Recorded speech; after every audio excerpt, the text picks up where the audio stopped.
ಮನೆ ಮುಂದೆ ಯಾಕೆ ಇಷ್ಟ ಜನ?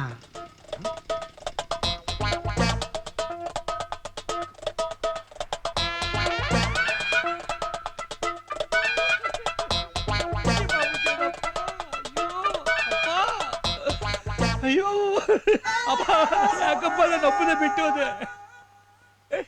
ಅಪ್ಪ ಇಲ್ಲೇನ್ ಮಾಡ್ತಾವ ನೀನು ಮಗ? ಅಪ್ಪ, ಇಷ್ಟು ಬೇಗ ಟಿಕೆಟ್ ತಗೊಂಡು ಹೋಗ್ಬಿಟ್ಯಾ ಅಪ್ಪ? ಏನೋ ಇದು? ನಮ್ಮನೆ ಮುಂದೆ ಕೂತ್ಕೊಂಡು ಏನೋ ಮಾಡ್ತಾ ಇದ್ಯಾ? ಏನೋ ಇದಲ್ಲ? ಸರ್ ಬಂದ್ರ ಸರ್? ನಮ್ಮಪ್ಪ ನನ್ನ ಬಿಟ್ಟು ಹೋಗ್ಬಿಟ್ರಿ ಸರ್. ನನ್ನ ಅನಾಥನ ಮಾಡ್ಬಿಟ್ರಿ ಸರ್. ನನಗಿದ್ದಿದ್ದು ಒಬ್ಬನೇ ಒಬ್ಬ ಅಪ್ಪ ಸರ್. ನಮಗೆಲ್ಲ ಏನ್ 10 ಜನ ಅಪ್ಪಂದಿರ್ತಾರ? ಯಾರೋ ನಿಮ್ಮಪ್ಪ? ಸರ್, ನಮ್ಮಪ್ಪ ಯಾರು ಅಂತ ಗೊತ್ತಿಲ್ವಾ ನಿಮ್ಗೆ? ಯಾವನಿಗೆ ಗೊತ್ತು? ಒಂದೇ ಒಂದ್ಸಲ ನೋಡಿ ಸರ್, ನಿಮ್ ಜನ್ಮ ಪಾವನ ಆಗುತ್ತೆ. ನಮ್ಮಪ್ಪ ನನ್ನ ಬಿಟ್ಟು ಹೋಗ್ಬಿಟ್ಟು ಒಬ್ಬಂಟಿ ಮಾಡ್ಬಿಟ್ರು ಸರ್. ಹಲೋ ಹಲೋ ಹಲೋ, ನೀನ್ ಹೆಂಗಪ್ಪ ಒಬ್ಬಂಟಿಗೆ ನಾಗ್ಬಿಡ್ತೀಯಾ? ನಿನ್ನ ಹೆಂಡತಿ ಮಾಯಾ ಇದ್ದಾಳೆ, ಮಾಯಾ ಮಹಲ್ ಇದೆ, ನಿನ್ನ ಪ್ರೀತಿಯ 2 ಮಕ್ಕಳು ನನ್ನ ಮುನ್ನ ಇದ್ದಾರೆ. ಅದೆಂಗಪ್ಪ ಒಬ್ಬಂಟಿಗೆ ನಾಗ್ಬಿಡ್ತೀಯಾ? ಏನೇ ಆದ್ರೂ ಅಪ್ಪ ಇಲ್ವಲ್ಲ ಸರ್? ನಮ್ಮಪ್ಪ ನನ್ನ ಎಷ್ಟು ಪ್ರೀತಿಯಿಂದ ಸಾಕಿದ್ರು ಗೊತ್ತಾ ಸರ್? ಅದಕ್ಕಾದ್ರೂ ಒಂದ್ಸಲ ಫೇಸ್ ನೋಡಿ ಸರ್. ನಾನ್ ನೋಡಲ್ಲ ಯೋ. ಯಾಕೆ ಸರ್? ಯಾಕ ರಜನಿಕಾಂತ್ ಅಮಿತಾಬ್ ಬಚ್ಚನ್ ಫೋಟೋ ತೋರಿಸ್ಬಿಟ್ಟು ಇವ್ರೇ ನಮ್ಮ ಅಪ್ಪ ಅಂತ್ಯ? ಅದನ್ನೆಲ್ಲ ನಂಬಕ್ ನಾನ್ ರೆಡಿ ಇಲ್ಲ. ಹೋಗಯ್ಯೋ ಸರ್, ನಮ್ಮ ಅಪ್ಪನಿಗೆ ಅಷ್ಟೆಲ್ಲ ವಯಸ್ಸಾಗಿರ್ಲಿಲ್ಲ ಸರ್. ಚಿಕ್ಕ ವಯಸ್ಸಲ್ಲಿ ಎಂಗೇಜ್ ಆಗ್ಬಿಟ್ರು. ಜಾಸ್ತಿ ಅಂದ್ರೆ 35 ವರ್ಷ ಸರ್. 35 ವರ್ಷನಾ? ನಿಮ್ಮ ಅಪ್ಪನಿಗೆ 35 ಅಂದ್ರೆ ನಿನಗೆ ಬರೀ 6 ವರ್ಷ. ನನ್ನ ಮುನ್ನಗೆ ಬರೀ 6 ದಿವಸನಾ? ನನ್ನ ಕಿವಿಲೇನು ಏನಾದ್ರೂ ಇಟ್ಕೊಂಡಿದ್ದೀನ? ಹೋಗಲು ದಯವಿಟ್ಟು ಒಂದ್ಸಲ ನಮ್ಮ ಅಪ್ಪ ನೋಡಿ ಸರ್. ಆಗಲ್ಲ ಕಣ ಸರ್, ದಯವಿಟ್ಟು ಒಂದ್ಸಲ ಬಂದು ನೋಡಿ ಸರ್. ನಾನ್ ನೋಡಲ್ಲ ಬಿಡಲ್ಲ.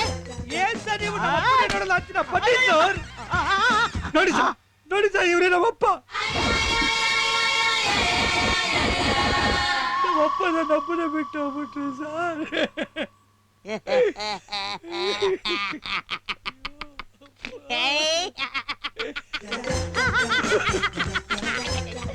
ನಾನ್ ಸತ್ತೋಗ್ಬಿಟ್ಟೆ. ನಾನ್ ಸತ್ತೋಗ್ಬಿಟ್ಟೆ. ನಾನ್ ಸತ್ತೋಗ್ಬಿಟ್ಟೆ. ನಾನ್ ಸತ್ತೋಗ್ಬಿಟ್ಟೆ. ನಾನ್ ಸತ್ತೋಗ್ಬಿಟ್ಟೆ. ನಾನ್ ಸತ್ತೋಗ್ಬಿಟ್ಟೆ. ಅಯ್ಯಯ್ಯ, ನಾನ್ ಸತ್ತೋಗ್ಬಿಟ್ನಲ್ಲಪ್ಪ. ನಾನ್ ಸತ್ತೋಗ್ಬಿಟ್ಟೆ. ನಾನ್ ಸತ್ತೋಗ್ಬಿಟ್ಟೆ. ನಾನ್ ಸತ್ತೋಗ್ಬಿಟ್ಟೆ. ನಾನ್ ಸತ್ತೋಗ್ಬಿಟ್ಟೆ. ನಾನ್ ಸತ್ತೋಗ್ಬಿಟ್ಟೆ. ನಾನ್ ಸತ್ತೋಗ್ಬಿಟ್ಟೆ. ನಾನ್ ಸತ್ತೋಗ್ಬಿಟ್ಟೆ. ನಾನ್ ಸತ್ತೋಗ್ಬಿಟ್ಟೆ. ಅಯ್ಯಯ್ಯೋ, ನಾನ್ ಸತ್ತೋಗ್ಬಿಟ್ಟೆ. ನಾನ್ ಸತ್ತೋಗ್ಬಿಟ್ನಲ್ಲಪ್ಪ. ನಾನ್ ಸತ್ತೋಗ್ಬಿಟ್ಟೆ.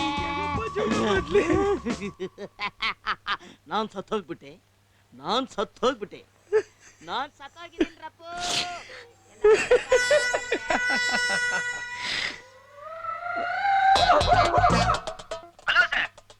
ಅಲ್ಲ ಕೃಷ್ಣ, ಆ ಚಿಂಪಾಂಜಿ ನನ್ನ ಮಗ ಬಟ್ಟೆ ಎಲ್ಲ ಹರ್ಕೊಂಡು ಒಳ್ಳೆ ಅಂದಿ ನಾಯಿ ತರ ಆಗ್ಬಿಟ್ಟು ಇನ್ನು ಹುಚ್ಚಾಸ್ಪತ್ರೆಗೆ ಹೋಗೋದೊಂದೇ ಬಾಕಿ. ಯಾವುದೇ ಕಾರಣಕ್ಕೂ ನಿಮ್ ಪರ್ಮಿಷನ್ ಸಾಹಸಕ್ಕೆ ಬರಲ್ಲ. ಓಕೆ?